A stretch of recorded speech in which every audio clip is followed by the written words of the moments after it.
Hey guys, it's another Tuesday. Happy Tuesday to you. This is Moments of Clarity with Charlie Tug III. So invite your friends. It's going down. We are live. I'm excited about today. We have a lot of cool things in store for today. So go ahead and invite your friends, invite your guests. It's about to go down in CT3 time. Hey, so while you invite your friends, I'm going to do the very same thing. Go ahead and share the feed. I'm going to do the very same thing while I am here. I'm going to be sharing the feed. I'm going to do that right now, as a matter of fact. Again, thank you guys for spending some time with me on Tuesday. It means everything to me. I appreciate you carving out some time of your day to come hang out with me today. So it's all good. I appreciate it. It's another beautiful day here in California. And shout out to me and let me know where you are watching from so I can shout you out as well. But again, I do hope you guys are having a great Tuesday, and I hope you had a great holiday weekend, even though some of us don't necessarily celebrate the 4th for obvious reasons. But hey, it's all good. I have a special guest for me today. Is Dr. Chezare Warren, and he's a great friend of mine, and I'm just excited to have him to be here. And we're going to talk about a lot of different things, and I'm just excited to have him as a guest today. And so we're going to, as we are enjoying the vibes of music, we're going to also be talking about social issues. Another thing we're going to talk about today is how to achieve joy in this space, even though it's pretty interesting. And there's so much stuff we can see on TV that can cause frustration, that can cause So we're going to be talking about how do you find joy in the midst of all this strange stuff that's going on. So I want to present to others, and Dr. Chezare Warren will be it's our guest today. So we'll talk a lot about what he's doing, what he has done, his accomplishments, and how he is provoking change in the area in which he lives in. So without further ado, yeah, guys, let's welcome Dr. Chezare Warren. Dr. Warren, how you doing, buddy? I'm good. What's going on? Man, I'm so glad that you had some time today to steal away to come chop up with your boy. We go way back, like Fat Kid and Cake, all that good stuff. We go way, way, way, way back. So I'm just happy that you took some time to chop up with me today. So how have you been? Talk about Dr. Warren. Let us get to know Dr. Warren, who he is, what he's accomplished, as well as what he's doing now. How do you feel called to this work that we're all trying to wrap our minds around and try to put our hands to this plow? How do you feel called to it? First of all, introduce yourself, tell us more about you and what you do. Dr. Warren, let's go. Yes, sir. I am happy to do that. Really quick though, I want to share this to my page. How do I do that? Oh, just down at the bottom, it should be like a share somewhere, and you can just share. Okay. You can just share it to your page or share it to your Facebook page, or if you have a professional profile page, you can share it to that as well. Okay, that's what I was trying to. Do you see it? Yeah. Dopeness. Like share screen. This is. Are you sharing on your Facebook page? Yeah, I am sharing on my Facebook page. Okay, I don't see it. Okay, anyway, good evening, everybody. My name is Chezare Warren. I'm from Chicago, so look at the camera. What about me? I am born and raised Chicago. I was a classroom teacher, middle school, high school math teacher.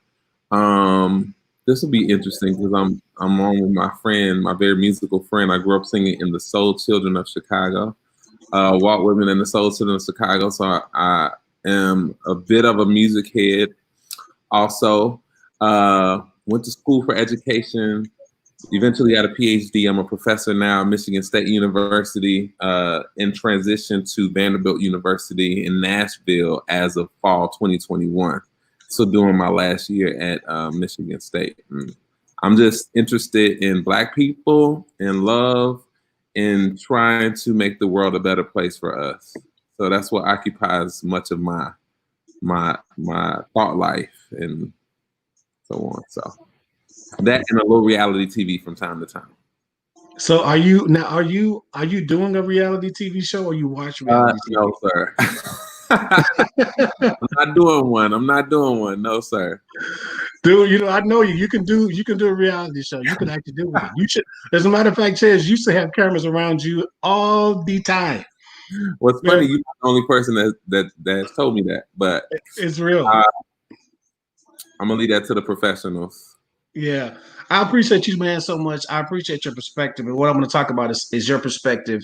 How as it relates to, I know you talked about the importance of that you say you're in favor of black people. Obviously, you have black pride. I have black pride.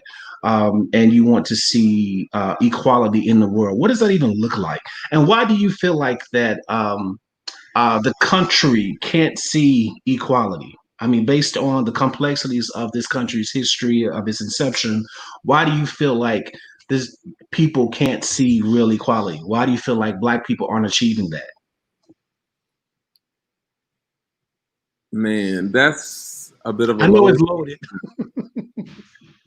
I mean, let's just keep it real basic. The United States was founded, okay, with quotes. 1776 is when the founding fathers formally um, rejected colonial rule, British colonial rule, Declaration of Independence, Constitution.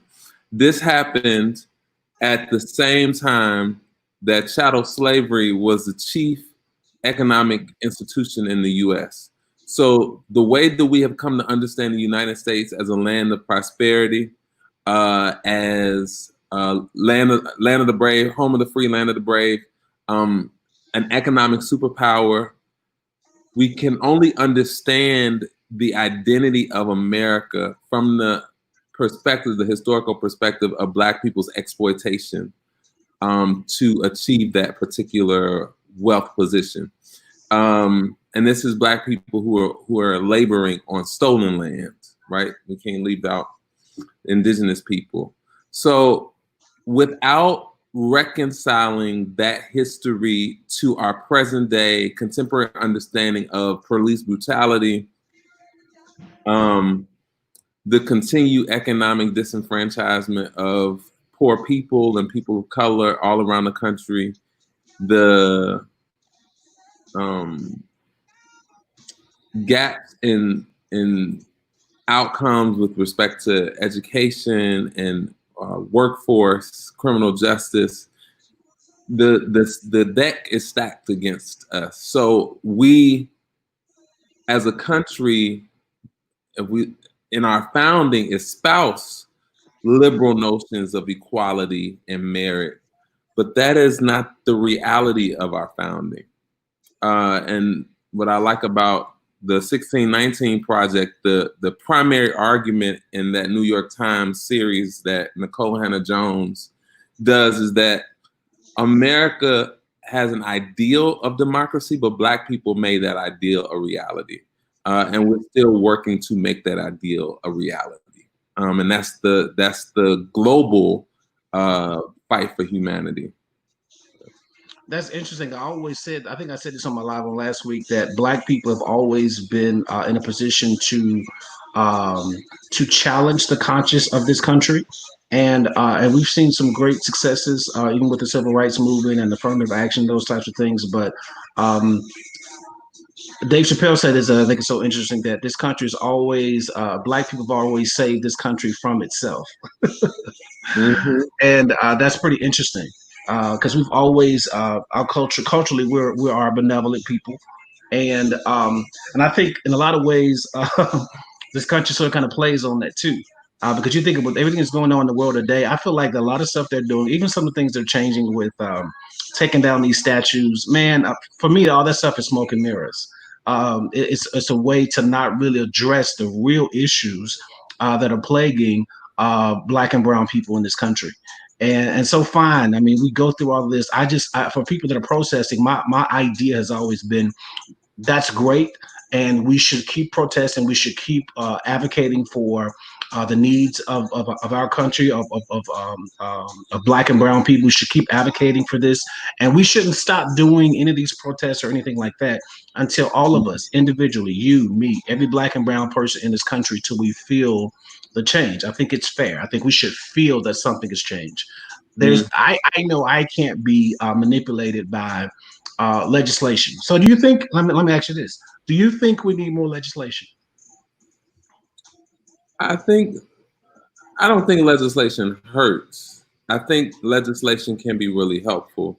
It just can't stop with legislation because people can take any document and interpret it and make it what they want to. And the thing about white supremacy is that race gets made, the meaning of race and race, the folks sort of talk about it as this process of racialization. It happens and changes over time to fit within a particular system to keep the system alive.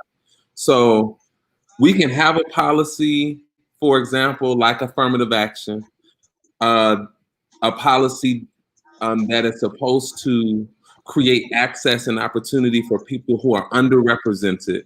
But that language around underrepresentation can be read in so many different ways and can be reinterpreted to benefit the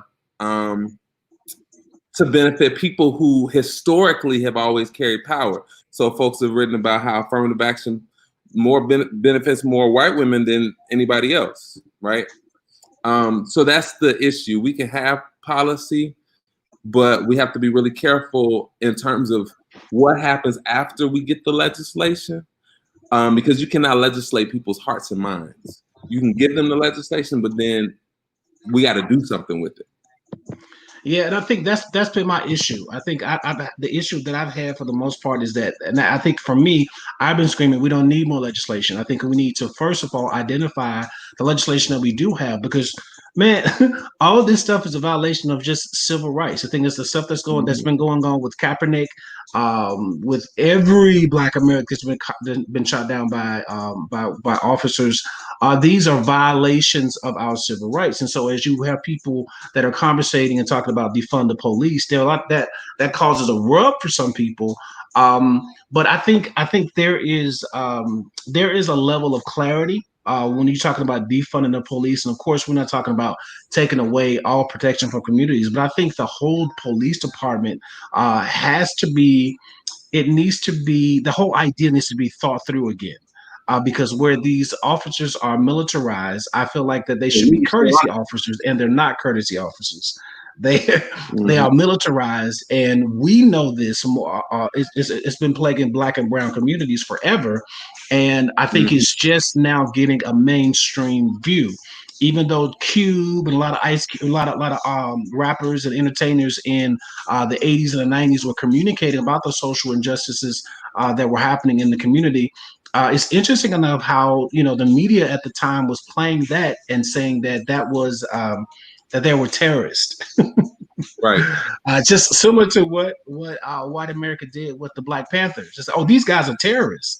But no, bro, we're trying to protect our communities from these white police that are militarized, and it is legal. They can legally come into our communities and wreak havoc. What the hell? Correct. Yeah, so that's a problem. And so I have an issue with legislation because wait a minute, we keep writing these laws, and some of these, if you read some of it, it's all watered down, it's BS. And so I said on my live I know last week that America is going through an identity crisis. It doesn't know who it is. It can't live up to what the creed was. It can't live up to Well, go ahead. I mean, I don't even know if it's going through an I was trying to think about that language. It's going through an identity crisis in the sense that the people who have always only known power feel that power being threatened. And you poke a sleeping bear in the sense that if I always have been a person who's benefited from the system working the way that the system currently works or has worked, and then you demonstrate a palpable threat to that system, I am going to react because who does not like to have power, right? There's this woman who wrote a book called White Rage. Carol Anderson's a professor at Emory.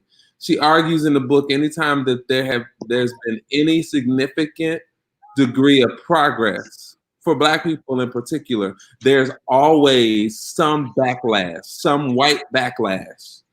The white backlash that we living through, the terror that we're living through is sitting in the White House right now after 8 years of a Black president. So yes, we are going through an identity crisis in the sense that the country is not exactly like it's always been. There Black Lives Matter and some different groups and figureheads are positioning themselves to threaten the power structure in the ways that we've understood the power structure. And white folks, the closet racists, the ones who are the Twitter thugs, the folks who sit behind computers, are becoming emboldened to come out into the street. And I'll say this: you from the South, I'm from Chicago. My friends from the South who live in Chicago or who live in the North and the Northeast will say, I appreciate the racists in the South because at least I know they don't like me.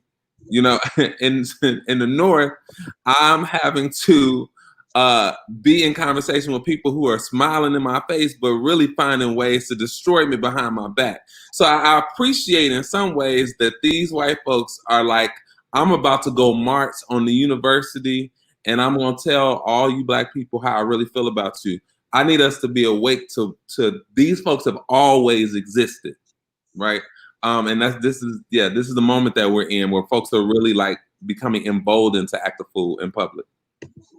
And so now, do you think that the president's position plays a role into people having this holy boldness, as you would say? And absolutely. Yeah, so the interesting thing that always disturbs me, it makes me look at religion a bit differently because these people, you think about the KKK, you think about these Aryans, these white supremacists, most of them are Christians, and they feel like they're doing what they're doing in the name of God. So that always makes me raise an eyebrow, like what, what's happening? So what do you think is the base of that? What about white Christians supporting white supremacy? Right. How much time we got? Bill, we got a whole hour. We got 44 minutes left. Let's go. Let's dig into some of that.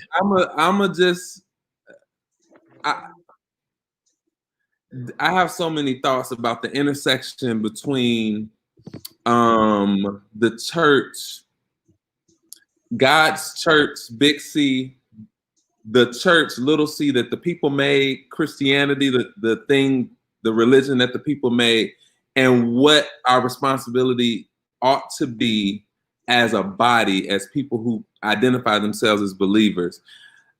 There is, I think, in white America writ large, but certainly in the confines of the evangelical church, I think this sentiment that it's just about Christ's love and that our race and our skin shouldn't matter. And that is what we call academic terms, color blindness, supposed to move away from that to talk about color evasiveness, a sort of willful ignorance, in that you are trying to tell me you can't see that I'm a Black person, and that my skin color in many ways predicts the types of experiences and barriers I'm going to encounter in this life, in this country, in part because my ancestors built this country, and the logics of the institutions for which I have to interact are interacting and only understand me as captive.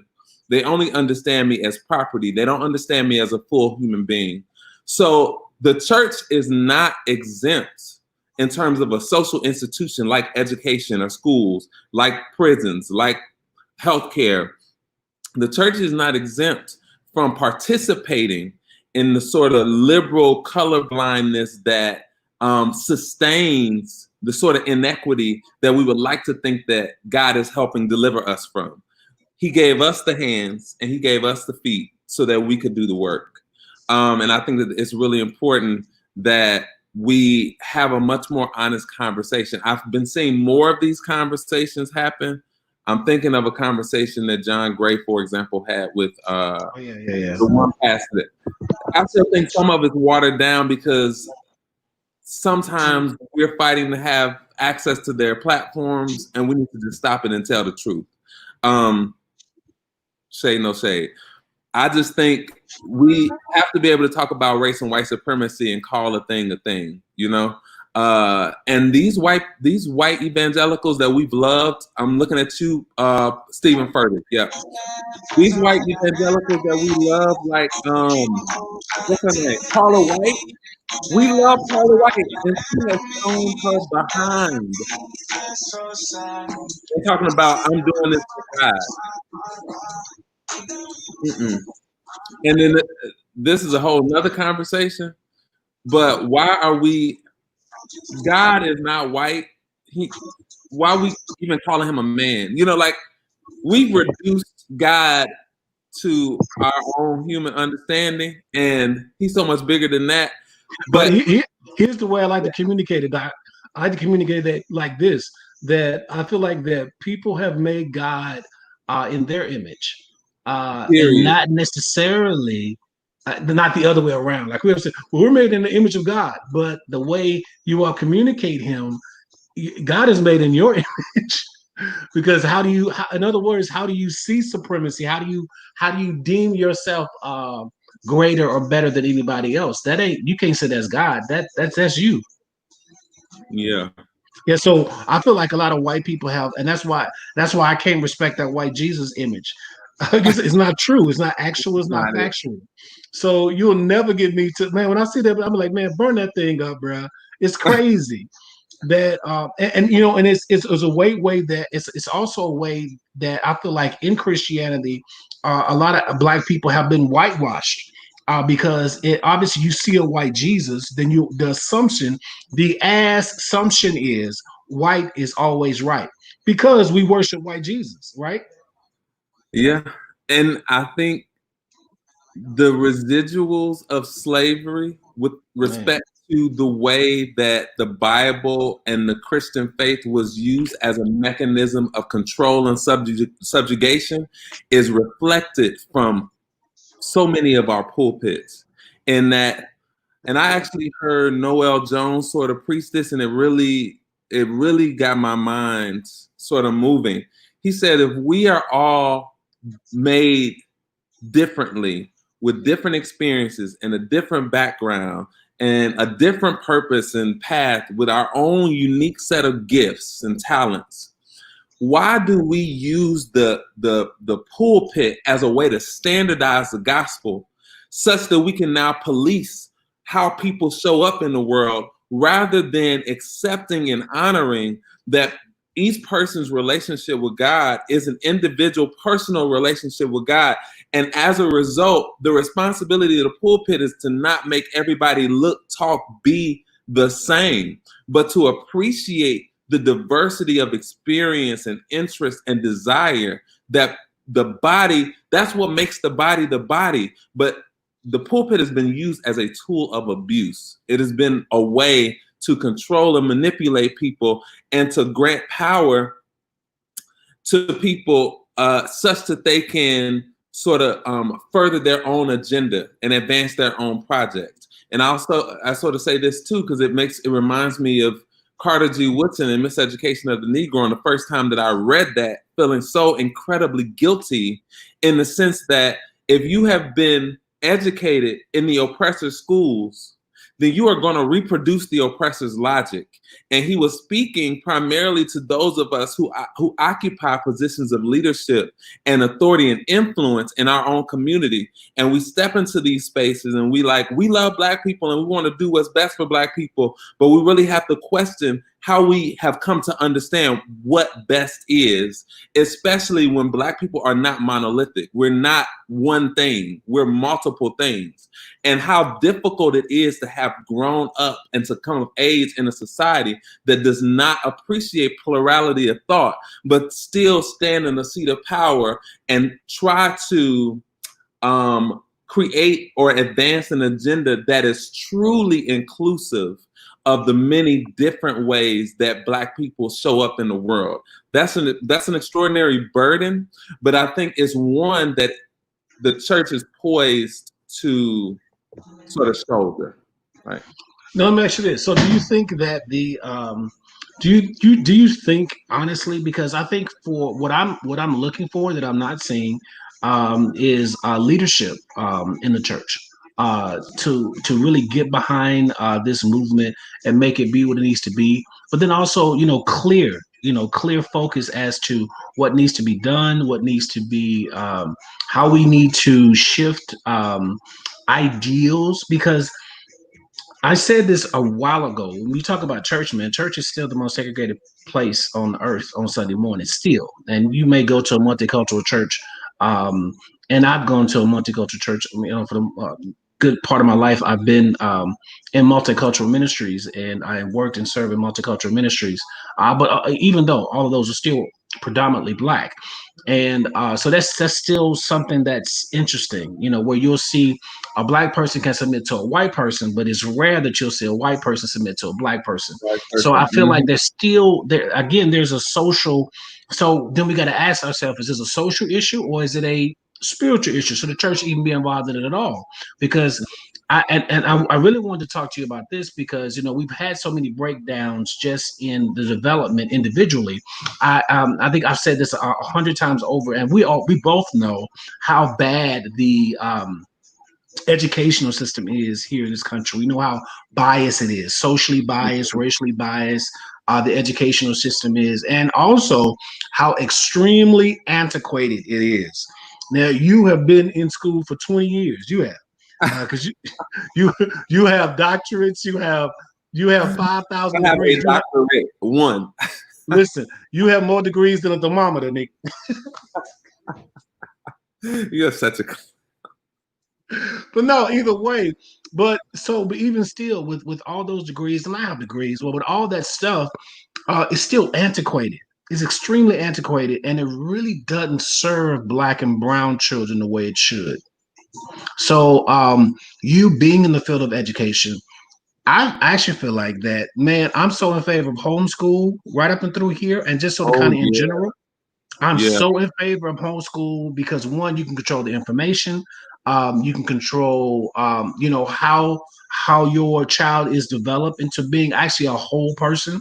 Because yeah, if you grow up and that's I feel like that's the biggest issue with some white people is that they grow up in this bubble, in this bubble, and it's true, man, all of us, and so in my way of trying to because in our society we have two extreme, I feel like extreme, schools of thought. We have the alt-right, and then we have the extreme liberals, um, who are what they say the left. So my heart of all and behind all this moments of clarity and everything is to try to figure out how do we walk this thing right to the middle, because at the end of the day, if we're going to have a more perfect union, we have to figure out the things that are dividing us, get rid of those things that are dividing us, and then that's why I'm torn with this thing with legislation. It's like feel like legislation is just more stuff on paper that people ain't gonna obey. No way. They're gonna figure out ways because it's actually the lawyer's job. If a lawyer has a client, their job is to try to figure out ways to bend the law to get the client off. That's why these cops can walk away because there's layers and layers of legislation that protects them. yeah. So that's why I'm like, do we need more legislation though? Because apparently legislation ain't even clear. What you mentioned homeschooling. I think so. There is, if I'm not mistaken, some evidence that in the last couple of years, we're seeing many more Black families homeschool their children, because folks, and rightfully so, do not trust their children in these public schools. Absolutely. I get that.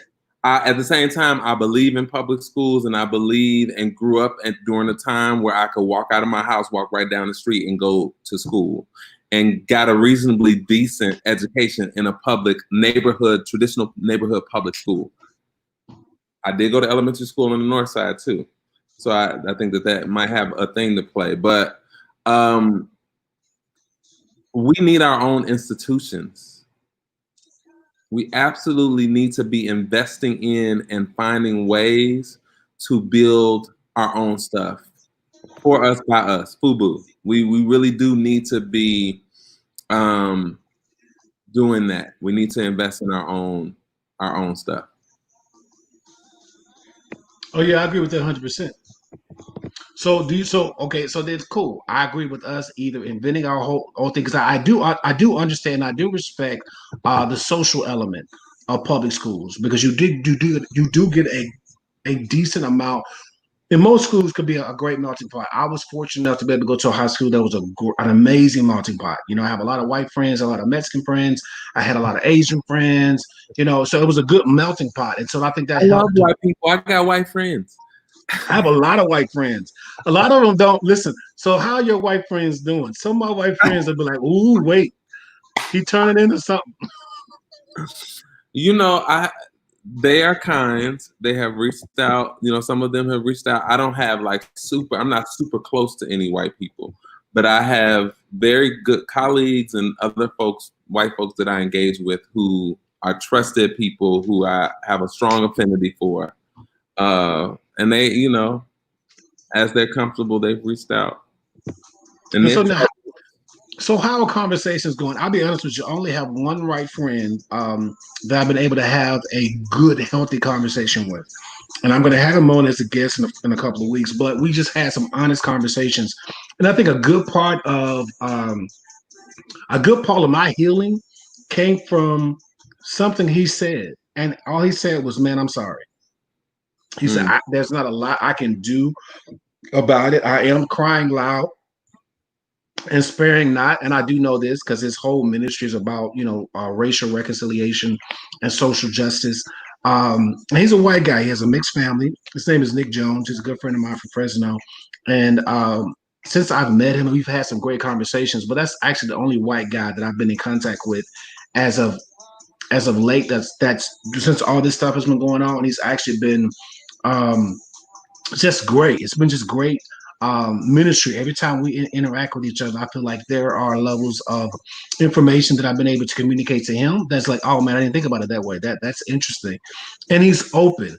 And I've always said, and I always believe that open-minded people, only open-minded people, will move the world forward. So if you are closed-minded, then you lack this. Then you lack love. Yeah, because you closed-minded, you stuck, and you're holding on to ideals that no longer serve us. And so you do need to evolve. mm-hmm, So that's the t-shirt I'm promoting today is evolve, but in the word evolve is love. And so this is how we heal the world is through love, but we do have to change the way I think. And so I said that to go back to this statement about, do you think this is a social issue? As it relates to how does the church get involved? Because the church has not ever really been involved in social issues since the civil rights issue. you talking about the black church or I'm clarify? talking about the universal church. Oh, Yeah, yeah. I'm talking I about the think Catholic. I know we like to be apolitical in our pulpits, but this ain't a moment to be apolitical. You need to you need to speak to the moment. Jesus spoke to the moment that he was in. He always spoke to the moment. And I think that the church, I mean, I think generally white people need to be speaking out. That's just, you need to say we condemn white supremacy, not just we want diversity and we're tolerant and we're inclusive. No, we condemn and reject white supremacy, recognizing the ways that it has influenced our entire way of life. And that necessitates my willingness to be uncomfortable and to redistribute resources and opportunity to people and places that have been on the receiving end of generations of abuse and disadvantage. When I think about our church, our stuff that we build with our hands, that's supposed to be for us by us, I think we need to not shy away from having these conversations and to really think critically about the intersection of our faith reality and our lived reality as Black people in an anti-Black society. That's important. We need to have that conversation. And folks want to come for prosperity preachers or whatever that means. But I think folks who recognize and understand that, you know, the Father wants us to live prosperous lives right here on earth. We don't have to wait to heaven. I know we climbing up the rough side of the mountain, but right now on the ground, he wants us to have a life where we don't have to walk outside and feel as if we're gonna always be, you know, discriminated against. And when I get pulled over by the police, am I gonna die today? You know, like that. I don't think that that's his portion. That's not what he wants for us. I think we need to address these real life things, and that our sermons and that our ministry reflect and empower people to engage politically, right? I'm not talking about being spiritual. I'm talking about being political. I think and we need to do that. So again, so that means it's a social issue more than a spiritual issue, right? Because we got to figure out how to cohabitate, and we got to figure out. I said this. Yeah, so I think every white person needs to go find a black person. Just hey, let's just talk. Let's just talk. And Let's no, just see. every white person needs to go find some other white people. Go read some books and watch some videos because they always want to talk to us, and we need a break. We need to find each other, and we need to laugh and sing and dance and make art and revel in what makes us happy. You know what I'm saying? Like we continue to be burdened and taxed by white people who are well-meaning, but who don't want to go do their own work. You go do your work and then go talk to other white people. Don't come and tell me what you've done. Good for you. I don't need to know. Go share. Go pass the news. Share the good news with the people who need it. Right. So you're suggesting that white people their movement needs to be amongst other white people to Yes. talk about. Okay, now cool. Now And what's our role in this? Huh? If they're with us, then their role with us is to put their bodies on the line to protect our bodies. Their role with us is to bring resources that we might not otherwise have if they weren't there. They don't need to take up space on a microphone. This is my opinion. They don't need to take up space on the microphone.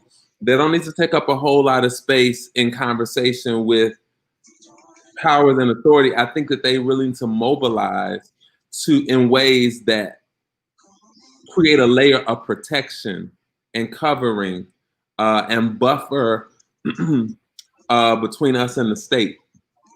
And that can look a lot of different ways. Yeah. So you have like I think this was in Georgia. Yeah, I think it's Stone Mountain, Georgia. So there was these African American men, and not just men, but men and women that sort of kind of militarized themselves in the state of Georgia, and it was like a whole, I mean, like train of them. It was a lot of black people. It was beautiful for me to watch. So and Georgia is not. I'm not sure. I don't think so. That Georgia is a state where you can carry, like uh, where you can get a license and carry. I'm not sure. I have to research it to find out. But with a lot of that sort of kind of happening, that sparked a lot of movements in some other areas, and so you do have this militant black people. I love all of them, though. I love that because they are saying that, hey man, we're not taking this, we're definitely not taking the line down, and just like this country wants to remember 9/11.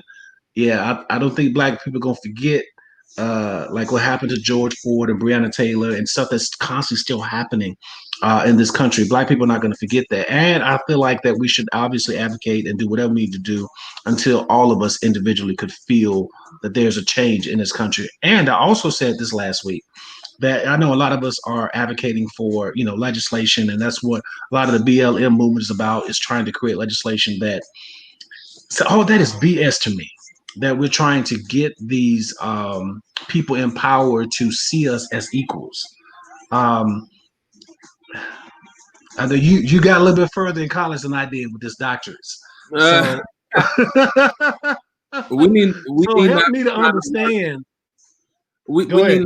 need not be working trying to work to get white people to see us as equal. We really are enough, and the historical record would support that the country wouldn't be what it is without us. Period. End of story. It doesn't matter Point blank what period. it is. Huh? Point blank period. Point blank period dot, as the young people say.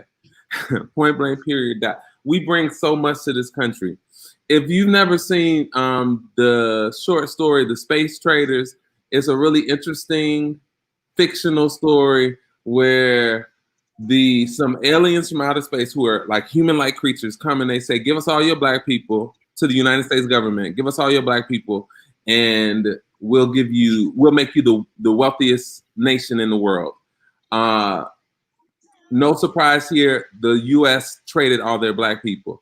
But part of what's funny in the dramatization of that story is that there is like a Jerry Lewis like marathon, and in the marathon they're like, what would what would we be like if we didn't have jazz or we didn't have Magic Johnson playing basketball? And it further reinforced the ways that our culture and who we are is we're props. We are things to get manipulated to advance white interests or the interests of elites. We got to understand what our relationship is to this country and then make a different decision about how it is that we will relate to this country, right? What is our relationship? And then we can choose how we want to relate, because there is agency in deciding how you want to relate when you understand what the relationship has been. Now, let me ask you this, Dr. Bourne. Speaking of relationships, so I think we can always sort of kind of, I guess, sort of kind of relate it to an actual relationship. That, and you have been in relationship with people. I've been in relationship with people. So when it's not working, when you're doing all you can do, when you got all, when you are all the benevolence that's in you has been depleted because you're trying with all of your efforts and energy to live peaceably, as the Bible says, amongst mankind. Listen, the frivolous answer is you leave, but no, we're gonna take the Tina Turner route. She said, "You can keep everything. I just want my name." They can have everything. We just want our humanity. Yeah. You know what I'm saying? We don't need them. We just want our humanity. So let me ask you this, man. So there are a lot of politicals now. A lot of people that are running for office. Of course, Trump is trying to get back in there, and then you have Biden. That is the Democratic elected person that's running for the Democratic Party. Uh, I'm exhausted for one. We know Trump is horrible. We know that. I'm just saying and it's just true. And I think from a psychological point of view, he just doesn't have the capacity. Because one, he's been privileged all of his life. You know what I'm saying? So he doesn't have the capacity to relate to where you or I may even be in real life. Yeah, he just don't have the capacity. So now I say this, and I always say this, that the capacity definitely can be developed, because people can develop areas of capacity if they choose to. But I think people are so close-minded as it relates to Black people trying to progress because of, again, what has been just what's happened over the last like 50, 60 years. It's a rub for me. I cannot say, and I said it today just to make a reference to a point about civil rights. But that civil rights thing is a rub to me because it's an insult. Because the very fact that Black people have to ask, we basically, hey, put a law in place because you niggas ain't acting right. We got to put a law in place to make y'all be civil, to make white people be civil. That's a rub for me. And so where I respect the Civil Rights Act, I feel like it's BS only because it's like, wait a minute, we're asking for basic human rights. Right. Yeah. So that's why I have a rub with it. It's like, what the wait a minute. We gotta put laws on the books for white people to be civil. That seems like BS to me. It seems like BS to me. Put it on the book. Whoever don't want to be civil, they're not gonna be civil. They just period. It's not. Yeah, and so that's for me. That's always been the rub with the whole civil rights. I love it. I love, and I'm not. And for people that may say, "Oh man, you coming against MLK?" Not at all. I totally respect Martin Luther King, who Martin Luther King was. I respect who Martin Luther King is. But watch this. I also respect even more of who Malcolm X. I'm not sorry, but Martin Luther King was becoming, because we can see a lot in the last year or so in his life. We see how a lot of his ideals change. He was shifting. He's becoming somebody else, and I can't wait because a part of our contribution to progression is to do a documentary on about who MLK was becoming, which is the real reason why I feel like they took him out. Yeah. There's this great book. that came out not too long ago called The Sword and Shield. It's a dual biography of Malcolm X and Martin Luther King. And see there. he chronicles how Martin Luther King actually started to look a lot more like Malcolm X towards the end of his life. It's a great book. That part. And that's what I want. That's what I want to communicate in this documentary, because we celebrate, and I think even people in the media can always talk about, what Dr. Martin Luther King, he led these peaceful protests. And I'll be honest with you, it pisses me off anytime people talk about the protests that MLK led, because he was actually becoming somebody else. He was actually becoming, that's what you said, exactly like Malcolm. And the powers that be obviously saw, because obviously they was tracking him. They was, they had wires, Yeah. and they was wiretapping him and everything else. So they knew, like, oh no, he's shifting. He's becoming Malcolm out in this piece. So we got to figure out a way to take him out. And so, the whole thing with this country, man, they've robbed us. And I think that's a part of the phobia of leaders stepping up to the front. It's like, wait a minute, if I step up to the front and I be bold about this, they'll take me out of here. So I do feel like You know what? we have We all need phobia to with some of the find leaders. something to die for. We all better find something to die for. I Though, agree. you know what I'm saying? Like, but there's so much to live for. And I think Robin D.G. Kelly, I'm working on a new book, and I'm thinking through this concept of possibility and significance of possibility to doing anything with respect to Black people and Black liberation in any context. And what's important is that we always keep a picture of what we're fighting for, not what we're fighting against. And that is the lesson that Marcus Garvey left us. It's the lesson that Angela Davis, gives us. The lesson that Ella Baker left us. We're always imagining the brilliance and beauty in Black people, and that's what we're fighting for. We're not just fighting to destroy white supremacy. We have to be committed to our well-being at the same time.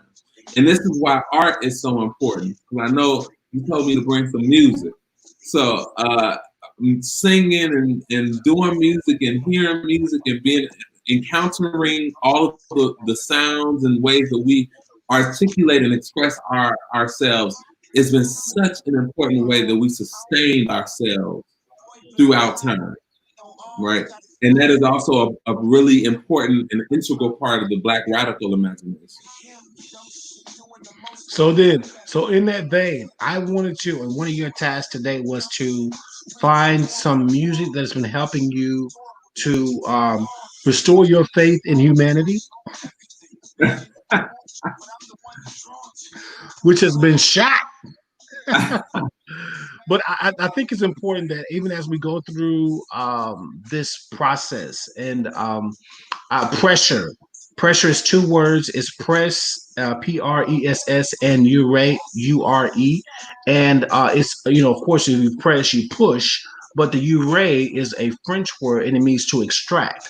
And so the pressure that I feel like that is on Black people, I feel like there is an extraction that's happening at the same time. So I've always been encouraging, especially creatives like yourself and all the creatives that are around me, to stay creative in this process. Some of the best Yeah. creative stuff is going to help move and shift humanity forward is being birthed out of this hurt, out of this pain, out of this frustration. So I've been trying to, as I'm mentoring the artists that I'm in relationship with, like, don't curse this crisis. And man, it's tough, it's rough. Because what you want to just get on a mountain and cuss everybody out and cuss everything out, because that's right.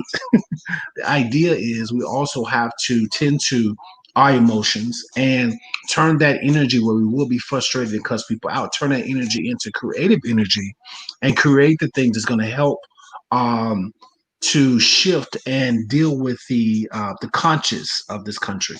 And so I feel like that's our responsibility. That's our role.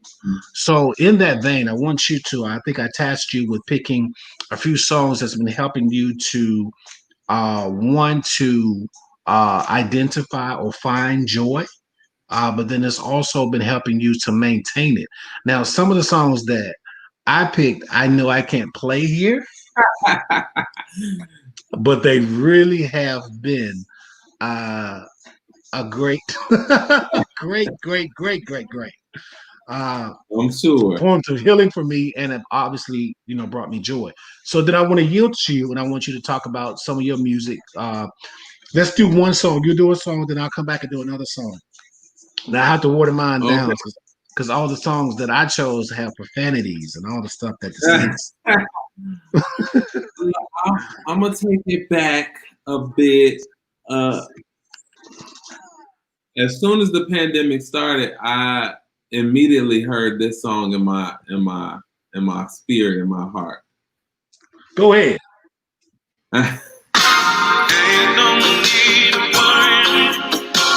But tonight, sing, Dr. Warren.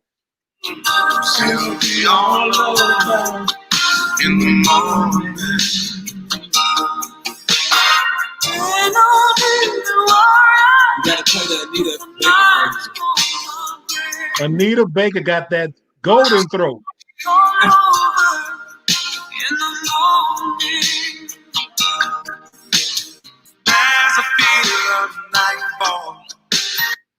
Okay, I don't know how much I'm supposed to play, but No. I actually, I've been singing that for the last 4 months, and it's been really, it's just like an anthem. And then recently, I gotten back into writing music because I started writing music maybe 10 years ago, and I just I heard that, and I am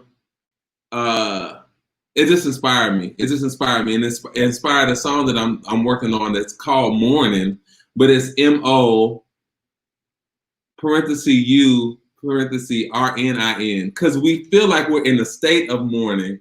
That's good. Because all of this Black death. But the thing about mourning is it's a moment to really tap into who you are. It's a moment to settle yourself, to pause, to reflect, and to appreciate while this hurts. On the other side of this thing, we're gonna be much better. So that's my first pick. That's good, man. In the morning, you should let it play more. Morning, and then everybody go, it'll be all over in the morning. Ooh, that's a good one, Doc. Yeah, it's a good one. It's a good one, and they sing it. They singing. Yes, They sir. singing. So I'm going to choose this song by Natalie Lauren, and it's called Something Something. Have you heard it? I've not heard it. Oh man, it's gonna bless you, right? It's gonna get you right. No. It's called Something Something. Oh, the sun is shining way too bright this morning for the shade. Tell the kids, call their daddy, tell them pick them up. You need a break. My boy Brian on here. Your head's been underwater, darling. Let him feel the way. This is Natalie Lauren. Do something real nice for yourself. You deserve it, baby. I'll take a little tea, mix it with some honey. And don't you worry about the money. Darling, keep working hard, cause it's coming. You know the good Lord says up to something. He's up to something, something. Hey. He's up to something, something. I know he's up to something, something. He's up to something, something. Lord, sun on the stove. Hey, hey. Say a little prayer, let it go. Let it go. Take a little back, get the water running. You know the good Lord stay up to something. He's up to something, something. He's up to something, something.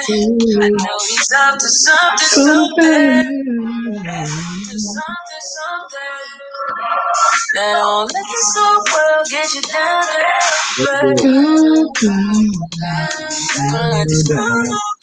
Hey man, that song that's got me straight through. It's dope, bro. It's something something by Natalie Lauren. It's a really really great groove, man. Yeah, bro. It's right there in that pocket. I'm telling you. What you got, Doc? Okay.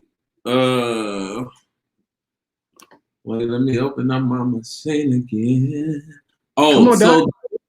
This artist is Chika, Chika, and she got a song Okay. called Crowns that I love. Okay. Let me see.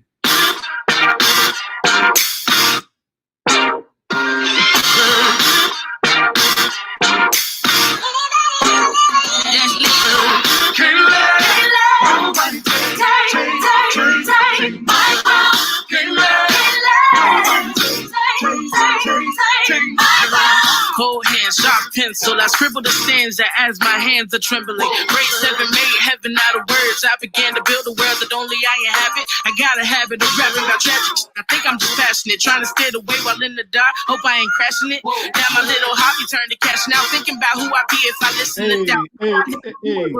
Now, young girl, oh dream, oh soul, oh dear. Plan B, plan well, good luck, no fear. Just wait and gotta tell you when the time's near. But if I never jump, Speaker, then right? yeah, they don't rock till you pick up speed. They think college is all you need. And I don't blame your brainwashing on you. See, it took me 2 years to finally start to believe. And that's me. Listen. I'm making the brainwash. What's the name of the song, Doc? Waste my time. Ain't nobody. You say What's what? the name of the song? Crown. I'm on to something greater. Ain't nobody gonna take my crown. Okay, this is for the kids with depression. The ones who Hey. That's dope, man. And it's called Crowns. Crown. So I'm gonna throw back another one, a song that actually it's a throwback. It's Alicia Keys. It's called Unbreakable. Yeah, man. It's good, and I think I chose the song because it goes back to what I said earlier. I do want people that are protesting. I think all of us have a role to play. There are some of us that can protest and that will protest. I think you should do it. There are some of us that can't protest peacefully. Mm-hmm. I understand that. So then again, I feel like my responsibility is trying to help people to redirect their energies, obviously, to something that'll help them to develop. I always tell people all the time that knowledge, intellectual power is what we need. And so if we can change that, but burn this all this down, turn that energy to intellectual power energy, then I know there's a platform obviously to communicate and articulate what that is. So this song is called Unbreakable. So my heart again behind all that is to encourage people to bend, don't break, bend, whatever, don't break. So brand new feel. Alicia Keys, throwback. Hey. Remember this song? Oh. I want y'all to listen. Ta.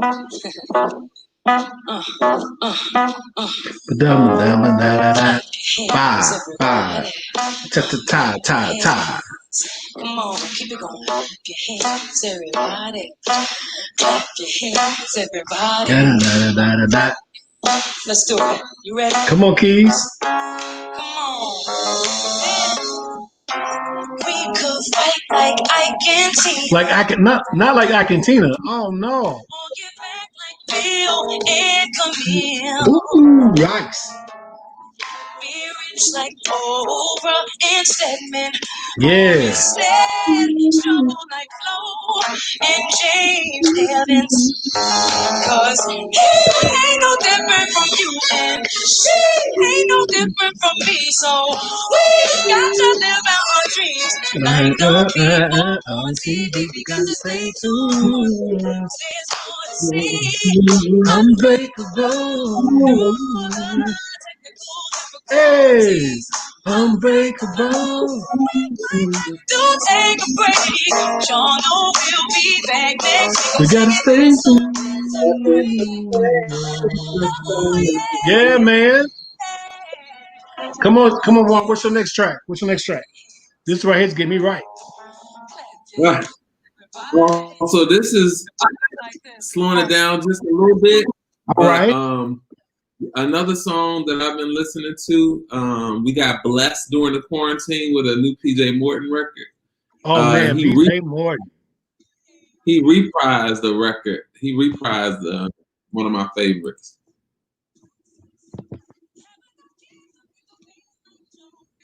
Let go.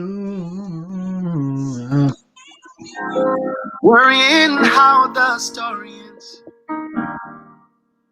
When I let go, when I let God, I let God have His way. What happened when I stopped looking at back then? Sing it, Doc. When I let go, when I let God, I let God have His way. I couldn't seem to fall asleep. There was so much on my mind. I was searching for that peace, but the peace I could not find. Oh, so then I knelt down to pray. I was praying, help me, please. Yep. Those dirty hands together. You don't have to cry, 'cause I'll supply all your needs as soon as worrying how the story ends. When I let go, when I let God. I let God have His way. That's when things start happening. Yeah, boy. When I stop looking at everything. When I let go, and I let God, I let God. So just do it. Just let go. You know, that's one Man, that thing, they'll get just like you right on in. Group on here, and they just him. Yeah, man. Yeah, I'm gonna stay in that same vein with you, and I'm gonna pull another PJ song out. I did a play a few years ago called Music Matters, and it was loosely based on my life. It was about this boy band group and how they were trying to get through life and trying to get on this. At the time, we were trying to get on Star Search because that was a popular show back then. So we were trying to get on Star Search. So it's loosely based on my life. It's called Music Matters. So anyway, what'd you say? Aging yourself. What'd you say? What'd you say? You're aging yourself. Oh, I'm aging myself, perhaps. Yeah. So ain't no shame in my game. No. Anyway, but so it's loosely based on my life. But either way, to open up this play, I did this song to a lyrical video, but it has some images from the Ferguson incident. You remember everything that happened in Ferguson. So a lot of even though it had the lyrical content to it, but I did it. The backdrop of it was to this Ferguson stuff that was going on currently at the time in this country, and I love the way this song just communicates. I feel like some things that's sort of kind of flawed with religion is that we put everything on God, and the lyric to this song says God had nothing to do with that. And that is Religion by PJ Moore. I play this joint right here. This song here is so dope. And I did it to open up my play. And I didn't realize how many issues it was actually caused. Because there were some people that had a rub with it. There were people that had issues with it. But it's interesting. This song is called Religion by PJ Moore. If you get a chance, go check it out. It's a pretty dope song. I don't think I like your religion. Man, it's so good. Don't always make the best decisions. Mm-hmm. Yeah. Not saying you don't have good intentions. Not saying your intentions aren't good. I know that you are only human. You're only human. And watch this. But you blame your God when it's on your throne. Where is the love that your God spoke of? Your God had nothing to do with that. Racism, nothing to do with that. Hatred, nothing to do with that. Violence against blacks, nothing. Nothing to Man, do come on through. with us. That's just Yeah, me. Listen, the song says that's just what you were told. Let's just be honest. Isn't that good? yeah.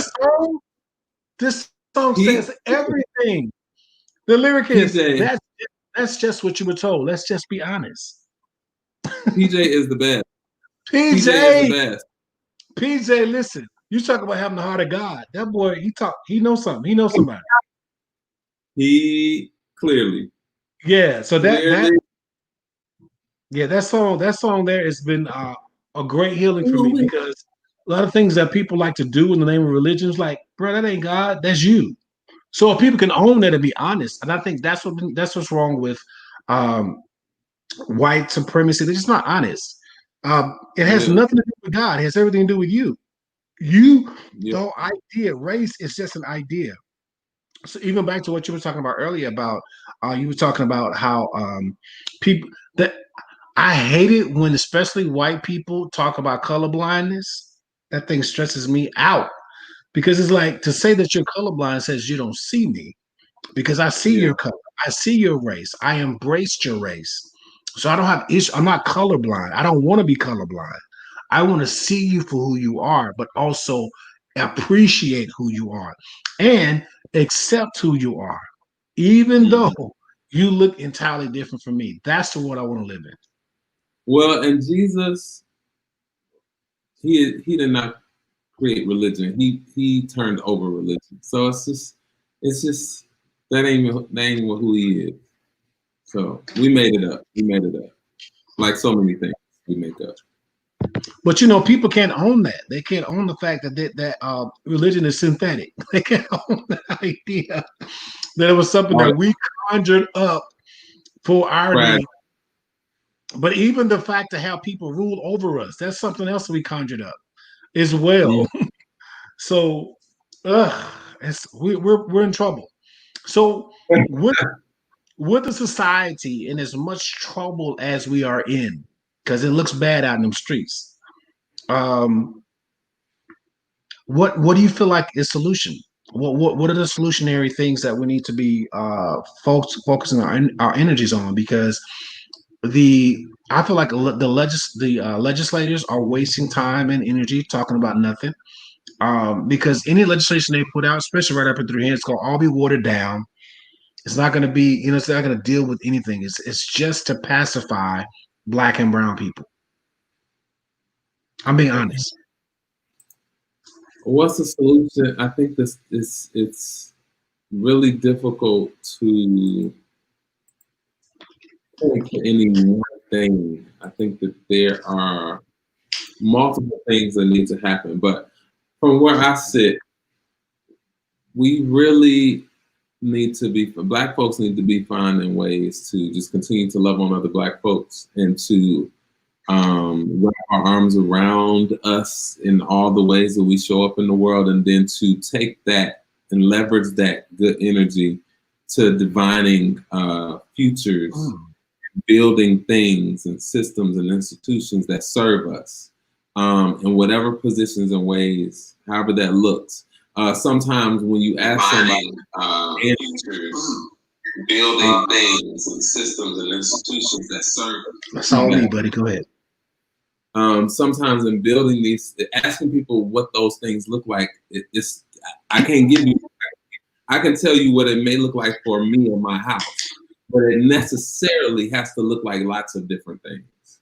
So there is no one person with the answer. So you feel like, and that's why I've been in this whole vein of reimagine. So that's why the theme of even this broadcast today is called Reimagine, because the idea is that I feel like we have to reimagine what the possible. So we have to reimagine Dr. King's dream because the dream hadn't been achieved yet. So we have to reimagine and see what that looks like in 2020. How to achieve the same. That's the rub, though. We're trying to achieve the same thing that Martin Luther King was preaching about over 60 some years ago. And all that's problematic to me. That says a couple things. It says, one, that the silent majority isn't listening. And I go back to what you said earlier about people are so used to being in power that the fact that black people are saying no more this, no more this, then obviously they think that, oh, okay, black people trying to take over. Do you see the BLM movement as As, as black people trying to take over the earth, no, or do you see it as black people want the same rights as everybody else? I see it as equality, but white people can see it as, oh, they're trying to take over, Lord. And it sort of kind of gives you this same energy that if we were to use a Bible reference that Pharaoh had when the children of Israel were let go. So it's like, okay, we let you go. Wait a minute, we let y'all go though. Wait a minute, let's go get them. So I mean, what do you think the issue is? Black Lives Matter wants to see black people not die. Period. It ain't about equality. It ain't about access. It ain't about opportunity. It's about we want to live. Period. That's the end of that. I get that. I get that. So you'll have some people that will label BLM as a terrorist group and say, hey, these are terrorists. They're just trying to take over our country. And we've got to do everything in our power to silence them. So what do you say to people that can't understand? Because I think that's the issue. People are ignorant about what BLM is, and they make great assumptions. And watch this. This is actually on both sides. There are white people that make these great assumptions, but there are also black people to be like, black BLM, it seems like, watch this, you hear black people, it seems like some LGBT stuff. What's that about? It seems like that, and that causes a rub. Stupid. Yeah, but it causes a rub for some religious people. They be like, wait a minute, I can't get behind that. I'm in favor of Black Lives Matter, but I can't support the fact that what else you add in there? You said gay people matter too. Wait a minute, stop. So how do Yeah, we communicate that? that's as dumb as I love you, but I hate your sin. I mean, you can't love me and you hate parts of me. You know, it's just it's just antithetical. You can't do it. Uh, what I would say to them is to go and read. They have their platform, an official platform online that you can go and read on their website.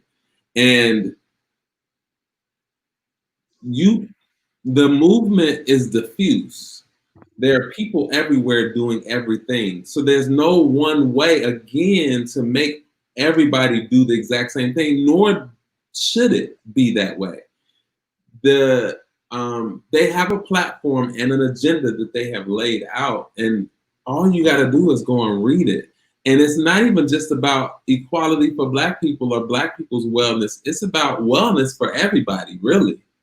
But they are centering and prioritizing black people, because when you prioritize the least of these, you are prioritizing everybody, right?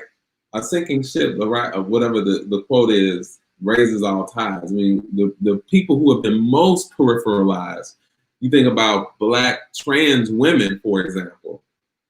If you start to make black trans women the centerpiece of your activism, everybody else's conditions are naturally going to improve, because their conditions have always been the worst, among the worst in this country, right? They're victimized not only by white people and not only by the state, by government, they're victimized by other black people and black men. So it's important that we recognize that. And so now, so what is the role again? Because you know, again, from what history has taught us, and even most of us grew up, obviously in a predominantly African American like environment as it relates to religion. So how do you communicate to strong, dogmatic, religious people the importance of including or watch this, accepting other people, regardless to their race, regardless to their sexual orientation or preference? How do you communicate that? Because again, we don't hear those conversations, especially particularly coming out of the black church. That ain't, we ain't gonna talk about that. I mean, I think we just have to, the basics whenever you're trying to appeal to a group of people, I think you appeal to them by understanding their point of view and then leveraging that point of view to argue a particular point. So if you are a believer and you say God is love, we have known and believed the love that God had towards us, for God is love, and those who love in love dwell in God and God in Him. If God is love, and love is long suffering, love is patient and drives out all fear and casts out all doubt and all of that, and we're called to love, and we're known as believers by our love, then the conversation should probably be when you reject a group of people outright, explaining where and how that is loving, and how in loving people it's supposed to compel them to us. But if people are being repelled from us, then we got to question what it is that we're doing. What version of love are we giving people that they would go away from us? And if your response is, well, they don't want the gospel, and you missed it. You missed it, because Jesus always met people where they were. So what is broke though? What is broke, particularly in the Black church, that they can't see past that? What do you feel like is broke? I think that, again, I think it goes back to the legacy of white supremacy and the way that the churches sort of adopted and internalized oppressions that they then reproduce and recreate in Black space. Okay, fine. I have so many rubs, and I'll be honest with you. Part of my healing is getting over these rubs because I have so many rubs. Because from history that we know of, white men have raped Black women as well as Black men, and some kind of way they figure out a way to communicate that in religion, that, oh no, hey man, we hate that, but it seems to be obvious on so many other levels. So Yeah. it's hypocrisy, it's self-righteous, it's so many elements to all of that stuff, bro. It's pretty interesting. So I think it's worthy of conversation. I think it is worthy of, Absolutely. yeah, a healthy conversation. I think the idea definitely is not about debating. I feel like debates are, they have their place, but I think a lot of times debate, the reason why debates I feel like are wrong, because when you are debating someone, you are just trying to defend your point of view. That's it. You don't care about, it's not you don't have an interest in listening to anybody. You're just trying to defend and validate your point of think, or your reference of thinking, or your reference of rearing, because that's all we're dealing with. I said this on my live on last week, that none of us are responsible for how we were raised. I didn't get to choose my family. You didn't get to choose your family. To the other extreme, white people didn't choose their family either. So hear me a little bit. So white people that are quiet, they are just trying to find what their voice is in this, and should they have a voice. Because again, directly and indirectly, it doesn't affect them. So then what do you say to people that are complicitly quiet? They are comfortable with being quiet, and they're just from the sidelines. Let's just see how this thing gonna play out. And we're talking about, for the most part, the silent majority. And because a part of me has, I have a little bit of anxiety on the fact that in November, some of these people are going to try to put this guy right back in office. So unless we are cry loud, spare a lot, try to cry loud, spare not. Unless we're clear in our communication, I'm not sure if I'm 100% convinced that Biden is the best choice. I do know anybody. I can put my nephew in office right now, and he's 4. Well, he's 5. Sorry. So he's 5. I promise you, with counsel around him, he can probably do a better job than Trump is. Absolutely. So how do you? And again, moments of clarity is just that. The whole idea behind creating this platform is like, okay, cool. We got to be able to communicate. We got to be able to create some levels of clarity that both parties can see, oh, okay, that's the bridge. Let's come to the middle, build this bridge, and create something where everybody's inclusive, where everybody's included, and nobody feels like that this country has abandoned them for whatever reason. Yeah. The How do you respond? I know it was loaded. I always do that. I'm bad with that. conversations just need to keep happening. You know, people just need to continue to be pushed, and those of us who have some level of consciousness need to continue to push the conversations in our churches. I appreciate you having me on, sir. I'm gonna need to run. I appreciate you too. Do you have another song or no? You're done. No, that was the 3. Okay, you got 3 in. Okay, great. I got 3 in too. Yeah. But Dr. Warren, you coming for me? I'm gonna come for you after this. But I appreciate you taking the time to hang out with me today. And this is always moments of clarity. The goal of this particular platform was to try to create opportunities for us to get clear as possible. And I realize that people's clarity that's subjective to their surroundings, their social life, and everything else. But the goal for me is to try to create with people that have intellectual, forward thinking that can help us perhaps get to a page that we can all agree on and say that's clear, and let's move on those levels of clarity. So, Dr. Warren, I appreciate you taking time out of your Tuesday to hang out with me. Yes, So indeed. I will, as we deal with certain topics, I'll invite you back. So I appreciate your time. Any final moments or final thoughts that you have for before we sign off? Defund the police. Black Lives Matter. Why is defunding the police important? We done with this interview. You had me on here for another hour. I know. There you It's go. so, I know all my questions are always loaded. Like, ooh, we need 2 hours to deal with that situation.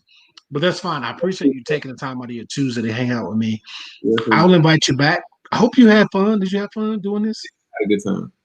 I did, man. It was great We reconnecting with should you. have more fun talk next time because This was heavy, right? people. Yeah, I don't want to talk about these white people after an I hour. know. You need a drink. You need to drink something, don't you? Dude. I know. I'm so sorry, bro. I'm so sorry. I wasn't intended to stress you out, but I get it, man. These are real conversations that we need to have amongst ourselves. And the next time I bring you back, I want to talk about the black on black crime. And I know it's a reflection, but yeah, either way. Black on black crime. I know it's a deflection, man. So I don't want to get frustrated in that. But Dr. Warren, I appreciate you taking time to hang out with me today. This meant everything to me, and I am right in the middle of like everything. It's 5 million things going on around me as I'm attempting to do this live today. But I appreciate you taking time to hang out with me. And to the audience that is watching, I want to make sure that you are make sure that during this process until next week, make sure that you are staying positive. Do everything you do to stay positive. Those that are creatives, make sure that you are creating everything in this space. I said this before that we are literally under an open window of creativity, and because pressure is designed to extract levels of creativity from us.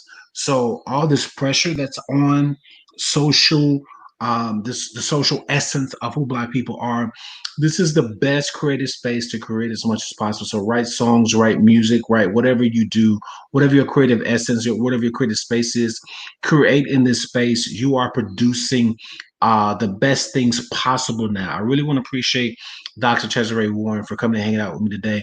And we'll bring him back. He's my buddy. We go back forever. So I appreciate you taking the time to hang out with me today. But until next week, make sure you stay positive. Stay create. I can't say that enough. Create as much as possible. You are changing the world right now because you are creating stuff, right? The artists, we are created to communicate what's wrong with the world. And through that, perhaps we can speak clear enough to deal with the conscious of this country and this world to shift it to where it needs to be. So my challenge in all these moments of clarities is to creatives, create as much as possible, grow as much as possible. So until next week, stay positive, stay creative, and stay clear. We'll see you next week. Thank you so much for hanging out with me. Thank you again, Dr. Chezare Warren. I appreciate your time, buddy. I'll call you in a minute. I love you. Love you so much. Until next week, God bless you. Stay clear.